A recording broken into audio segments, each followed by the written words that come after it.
have you taken any performance enhancements, or do you just have goat genetics? Why does it matter? Great. You're right. Congratulations. You'll never achieve what you want. Now what?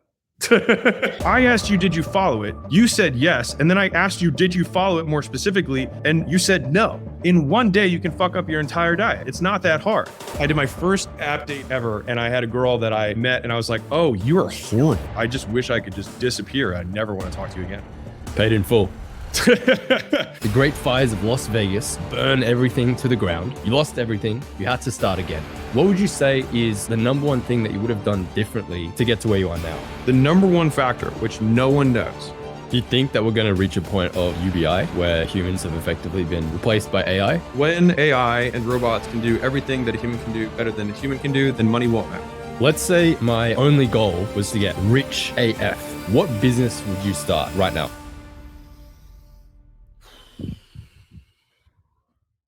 Sean, what's up? Big Alex, how we doing? Feeling big. Let's rock and roll. All right, let's do it. Perfect. Well, dude, Alex, massively appreciate you taking the time. My jaw is still finished being picked up off the floor after the absolute bomb of an event that you put on a few weeks ago. That was absolutely insane. Made history there. And big shout outs to Mr. T as well. I won't say his name, for connecting us. Can I do one thing real quick? So Absolutely. Community is live now. I just want to say thank you guys so much for supporting the book launch event. This wouldn't have happened without you guys. And it only was able to, quote, make history or break the internet because of your participation. And it means more than I can say. So this is the absolute least that I can do to show my appreciation. So thank you guys so much. Sean, after you, man. Let's rock. You're a legend, dude. Likewise, we appreciate everything you've done for the community as well. Let's rock and roll. All right. Let's do it. So, man, in your opinion, what are the 3 most powerful skills that someone should develop if they want to make a lot of money? I mean, the 3 core skills are you got to learn how to build, you got to learn how to sell, and you got to learn how to lead. Just like that. There we go. In terms of maybe like hard skills that someone should really focus on learning to develop, like sales, copywriting, leadership, what would you say are the most important? Well, those are the 3 big buckets, right? So it's like one is that like leadership is just the internal bucket of getting people to do what you want them to do at scale, right? And then from a selling perspective, I include that in all things that are marketing, letting people know about your stuff, promotion, and actually converting people into customers. And then the third piece of building product and services is so that at scale, if the product is good enough, then you won't lose customers. And if it's exceptional, the product itself will get you more customers. And so most businesses taken to their natural extreme on a promotional level typically are leaky buckets because the product actually sucks. And most businesses suck in general because most products aren't good and most people want to cancel very quickly and don't want to continue to use them, which is why very good companies are very rare. Most of them generally are mediocre or not good.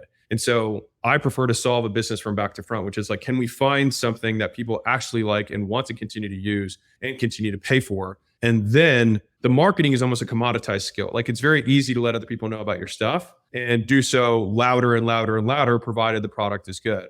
And then the internal has to get run with a leader that can attract the talent to continue to do this. Because quickly the business will bottleneck based on the founder and their expertise, or usually they have a niche that might be product people, they might be tech people, they might be finance people, they might be whatever. And then they have to be of the character to attract the talent that will allow them to get to 9 figures or whatever it is that the goal is.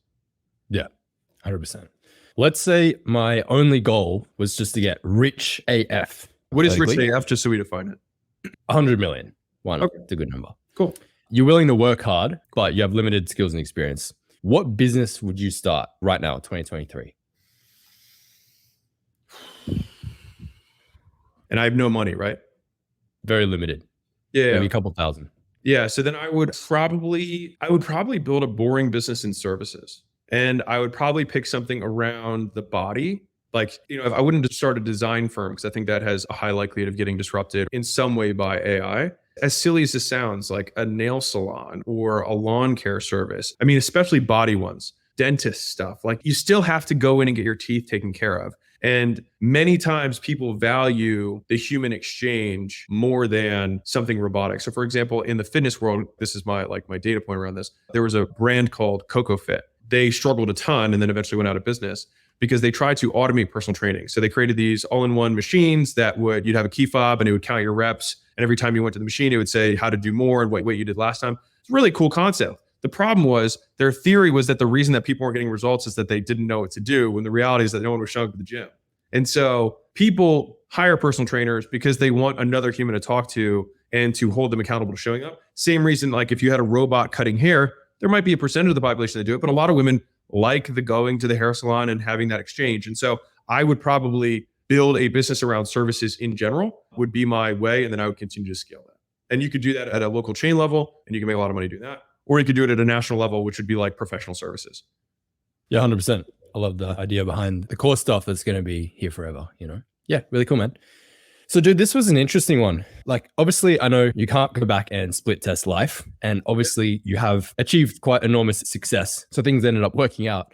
Yeah. But let's say hypothetically, the great fires of Las Vegas burn everything to the ground. You lost everything. You had to start again. What would you say is the number one thing that you would have done differently to get to where you are now? And I have no reputation, right? Yeah, no reputation. Yeah, it burns my reputation on the ground with it.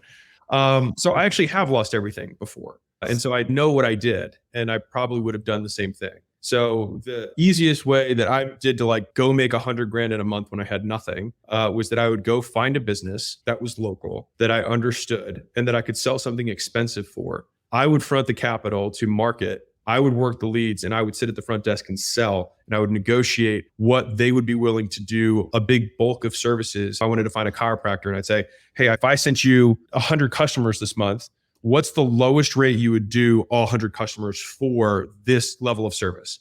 And then I would just negotiate that down, and then I would spend as much as I could and sell it for as much as I can so I could make the spread, and then they would service the customers. And for them, it's a zero risk offer because they don't have to do anything. I front everything else. And then for me, I don't have to do anything but market and sell, and I can take all of that. And so like when I lost everything, I immediately was able to make $100,000 the next month by doing that playbook. Dude, your story is crazy. Like there's no amount of times you can tell me, and I want to hear it every time. It's so inspiring. It's insane. Yeah, really cool, man. So that was kind of like the high level stuff. I want to ask 3 rapid fire, like more granular tactical questions on ads specifically. So switching gears for a second, what would you say is the best lead nurturing process to take people from paid ad to booked call in your experience? Real talk, brand. But like actually, but what I can tell you is that from all the portfolio companies that we have, there's no silver bullets. It's a lot of golden BBs. It's basically doing the fundamentals at scale. So all the things that you know you should be doing but aren't doing, just actually doing all of those things tends to be the thing that works best, which is contacting the leads immediately, following up multiple times per day, personalizing the messages to the person, having some sort of open loop between first call and second call, something that you can provide value to in a very real way.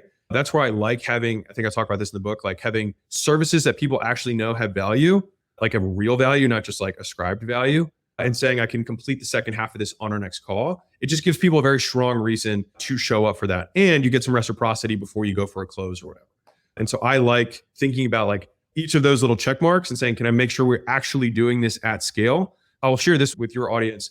Like having now gotten one company to 10 million a month and the portfolio is significantly higher than that, advanced people just do the basics at scale. Like there is no, like the scale brings the complexity. It's not novel things. It's just, what does it look like when you service clients one-on-one? Everyone's like, it's so easy to service clients one-on-one, right? Because it's just you and you over deliver and you do a great job, right? It's like, so just standardizing what that looks like and actually getting good people to do that too 100 times over is what advanced looks like. But there's not a lot of new stuff. It's just actually making sure that it gets done, which becomes all about operational constraints more than anything else. Yeah. One of my favorite lines in the book, and that I've heard you say a lot, is the advanced people never don't do the basics. And I think it's really easy to forget the basic stuff as you start to scale up because you feel like you've outgrown it. But in reality, you really just need to keep doing it over and over again. You don't outgrow fundamentals. Yeah. Yeah, 100%. I've made that mistake many times. Cool. So man, what would you say are some of your best practices for maximizing show up rates for calls booked, especially from cold traffic? So we had Alan, which was our lead nurture software. And so we had 4,000 plus appointments a day. And so I have a decent amount of data to provide on show up rates. So the number one factor, which no one knows for show up rates, is the amount of time slots available per day. So across all factors, being available for more times, more total hours, and more actual slots creates more total throughput, and having more days per week open. Because what happens is, like, if someone can't find the ideal time, they take a less ideal time, and it's a less ideal time, so they have a lower likelihood of showing up, right? And so The idea is it's completely reversed from this whole idea of like show a partially filled calendar. Like it's complete horseshit. Like just give as many times as you possibly can and people will pick the time that's most convenient for them. We did notice that at least in the huge amount of data that we looked at across all appointments, up to 5 days was okay. That was surprising to me. I would have expected it to be shorter than that, but that was actually what it looked like. Now, one of the downsides of providing so many time slots is that you will have a higher percentage of people, if you're just talking about throughput, show, but you might have a lower show rate. So you talk about the entire funnel, you get a higher percentage to book.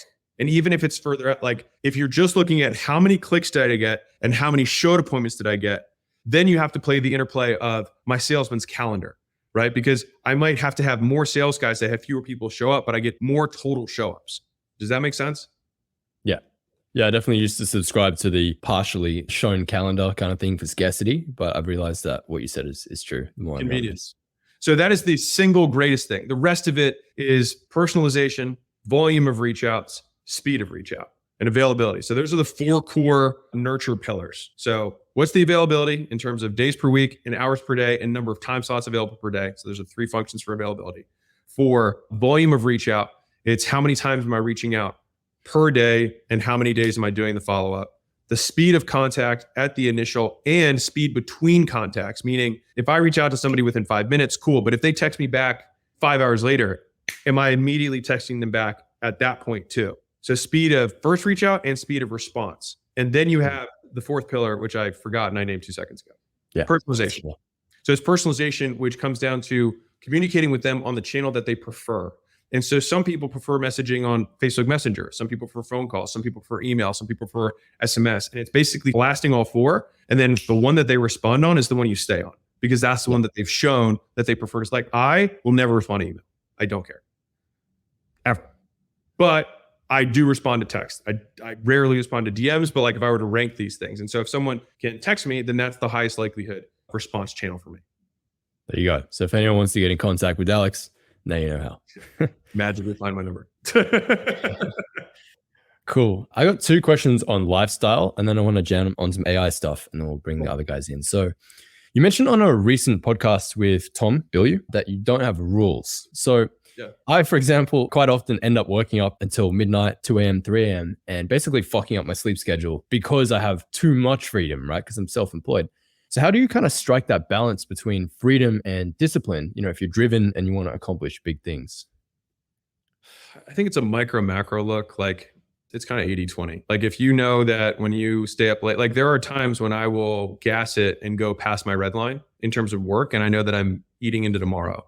But if I'm like in a flow and I'm crushing it and the muse shows up and the muse wants to work, then I work. You know what I mean? But if there's some days on the flip side where I wake up and I just feel foggy as shit and I just like, for whatever reason, I ate too much Mexican last night and I don't have it that day, then I might call it earlier. Like the idea of me pushing through and punishing when it comes to the type of work I do. Now, if I were doing a more brute force work, then I would care less. You know what I mean? If it was just like, if I was just doing reach outs, I was doing cold calls, I was training, personal training sessions, I was cutting hair, I'm just going to brute force my way through it because I don't need to have higher brain function.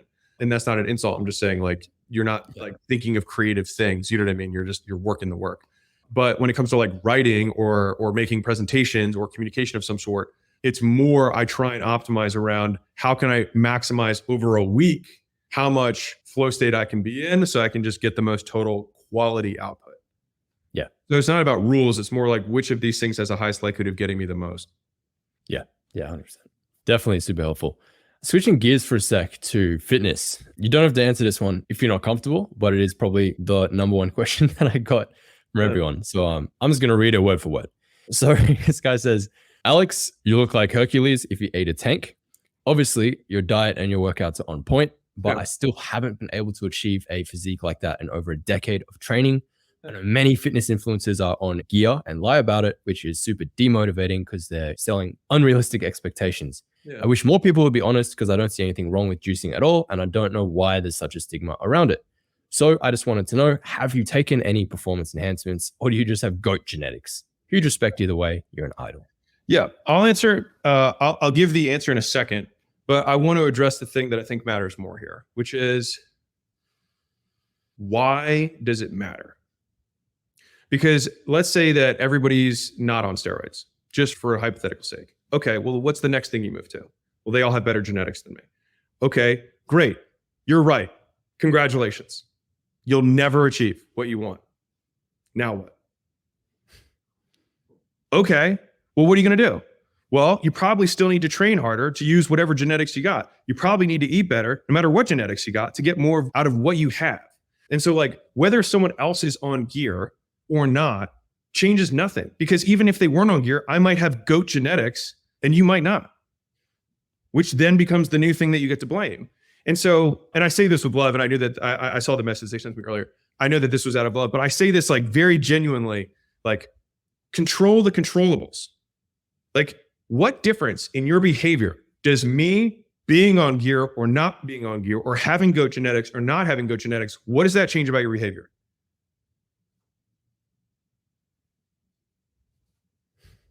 Why would you allow it to change your behavior? And so at the end of the day, if you want to get jacked, then you do the maximum amount of things that jacked people do.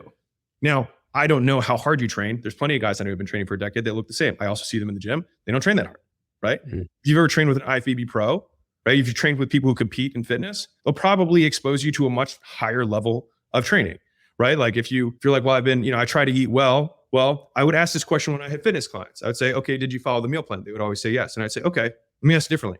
7 days a week, you had 3 meals a day that you were supposed to eat and 2 shakes, right? This is what I would make for Gen Pop. It's not like an espouse. I'm just big disclaimer. Say of those 7 days a week, so 3 meals, 2 shakes, 7 days a week, how many days were you perfect on that? And they'd be like, oh, I mean, at least 4. And I'd be like, right. So I asked you, did you follow it? You said yes. And then I asked you, did you follow it more specifically? And you said no. In 1 day, you can fuck up your entire diet. It's not that hard. You have a 500 calorie a day surplus, and then 1 day you eat 2,000 extra, you break even, right? And then you're surprised that you're not looking different. And so, like, remember, I came from this world. So, like, I have more charge around it because I've had thousands of client conversations around weight loss and fitness stuff. But no, so I'm on TRT now. I've been on TRT since I was 28. I also had state records before I went on TRT, and I was 235 pounds.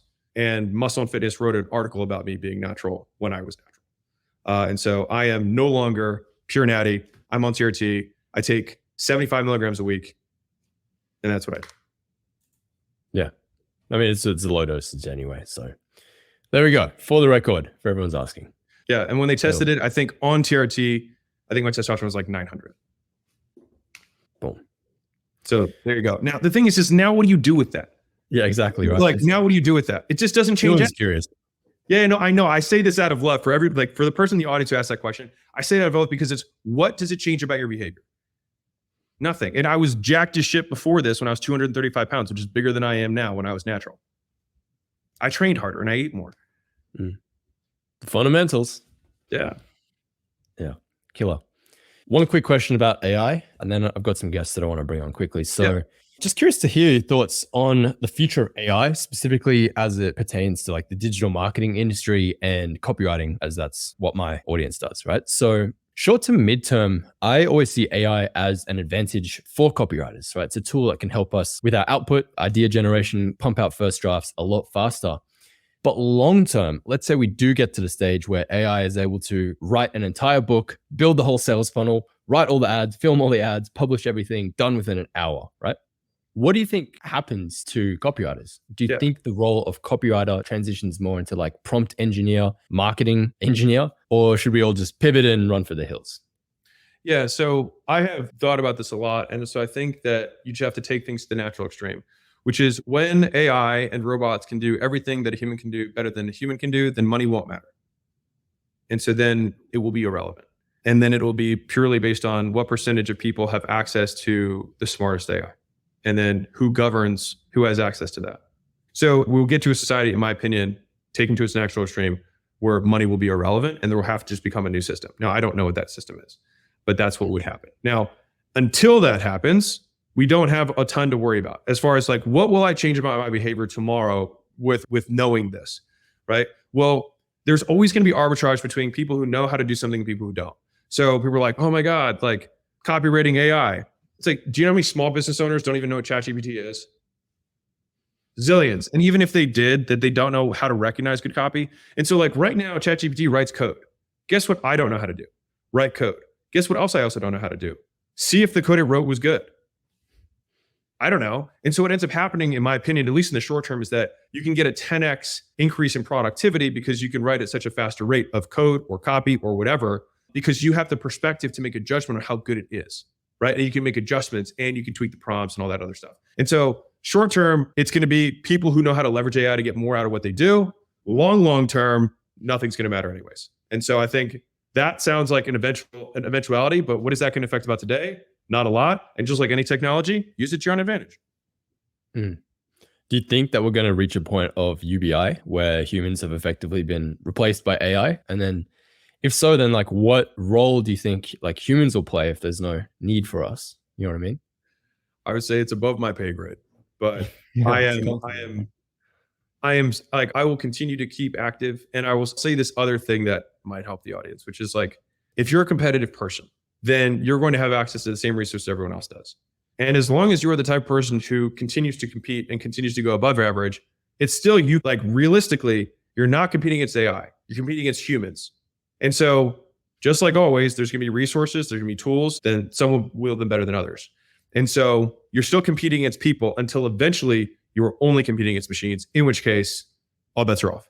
And so until that point, the only controllable I have is to get better and to continue to compete. Well, we'll see what happens when we come to that bridge. Cool, man. That's been really, really helpful. I just want to bring AJ on for a second. He's got a question about business and dating. Yeah. Spicy topic. What up, Alex? What up, Sean? Thanks, Sean, for hosting this. And Alex is a lot to the folks here. So my question is actually inspired Alex by a video on Eye the Tiger. Really strong video.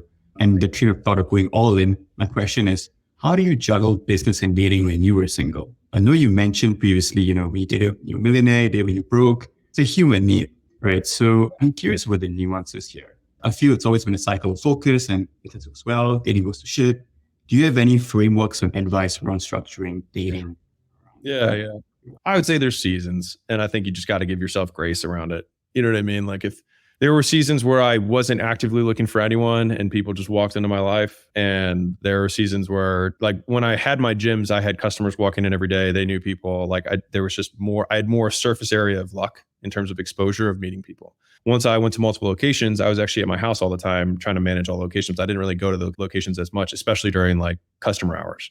And so then I had way fewer like exposure to girls. And so then I got on the apps and started going on dates and stuff. And so for me, I just made it work that during my lunch break was when I would, swipe and do my calls because I just worked at like leads. And so I would just have the same 2 to 3 exchanges and then immediately say, hey, can I just give you a call? I'm on my way to lunch. We'll learn more about each other in a 10-minute phone call than we will on 5 days of texting. And 4 out of 5 times they would say, sure, thank God, somebody's actually taking control, blah, blah, blah, blah. I'd hop on the phone, ask them, set script, like, what's your goal right now? Label them with a problem over their past experiences. And then, open loop. Okay, cool. Well, that sounds interesting. Sounds like our goals are aligned. I think maybe we'll help you out. How about we talk about this over drinks or whatever? And then if it just sounded like not a good date or person, I would just not do it. And so my biggest, hack was just how many dates I said no to after a 5 or 10 minute call rather than wasting 2 hours. Paid in full. Yeah. But that way I did my first app date ever. And I had a girl that I met and I was like, oh, you are horrible. I just wish I could just disappear. I'd never want to talk to you again. And then I was like, I will never not have a conversation with somebody over the phone prior to a date. And so that's how I did it from that point on. Love that. One last question, super quick. I'm sorry, Stephen Balaz, but James, bring us home. Yo, can you hear me? Yep. Shoot. Alex, lovely to meet you. Massive inspiration. Love the event. Love the book. My question is, I have a e-commerce coaching company for beginners, and I'm in the process of doing the research right now. I think I actually have a record-breaking for our industry success rate. So I'm growing that extremely quickly just on word of mouth and funnels alone. But my question for you is, the company is growing mainly because of me speaking and doing ads and funnels. I'm the face of it. That said, when I get to a point where, say around $1 million a month, I want to be in a position where I can create leaders for it. Other people in America, Europe, who become their own face like me for the company to help it grow that way, kind of like you did with Gym Launch. I was wondering what the process is to create leaders like that to grow a company. Okay, I'm going to give you 3 directions. So direction 1 is you can scale via events as a big part of your delivery. So if you look at the biggest kind of education businesses that are in the space, so we're talking like 9-figure businesses, almost exclusively use events because scaling coaching teams is very difficult. So that's number 1. Okay. Number 2, like Gym Launch is obviously a very big company. What we did was because we were hyper niched, we could productize almost every part of the service. And so that allowed me to take people who wouldn't otherwise be you or me or my face or whatever and still deliver the same level of value. That's the big problem, is that the more general you are, the more impossible it becomes to standardize value creation. And that's the big advantage of niching down. So you have to productize it. The third kind of bucket here that you can do, or like the consideration, is that you can then bring people on if you think they are exceptional and basically have people who run P&Ls of kind of departments. Right. So for example, at Gym Launch, we had an agency service, which was part of what we did for gyms. And so you can have someone who is in charge of that department, but it basically runs as a separate company. Now it's under the umbrella and you cross sell and all that kind of stuff, but you really bring a leader in who's exceptional and they get compensated off the P&L of that micro business. And so like if you look at Jeff Bezos with Amazon, Amazon is barely even a company. It's just a conglomeration of many, many, many, many businesses. And so he even calls his CEOs, that's what he calls them, even though they're just employees, but they still run their own books. They run their own profit and loss statements. And that way you can incentivize them like owners. And so the key is to translate your question. It's like, how do I get people to act like owners in a business that they don't own? Genius. And so the answer is that you try and get as close to ownership compensation, at least in the manner that you attract them and compensate them as possible. Got it. Thank you so much. I'll look into those. All right. Appreciate you. Thank you, guys. Alex, you're a legend. You're a legend. Thank you, guys. And thank you guys so much for your audience. It means more than I can say. This is a very small token of my appreciation. It means the world to me. And especially you guys, we're coming from across the ocean at crazy times to attend. It means that much more. So thank you guys from the bottom of my heart. And hopefully I'll see you guys at the next book launch when it comes out. So we'll do it 10 times bigger. You bet. Big love. We'll chat soon. See ya. Thanks, Alex.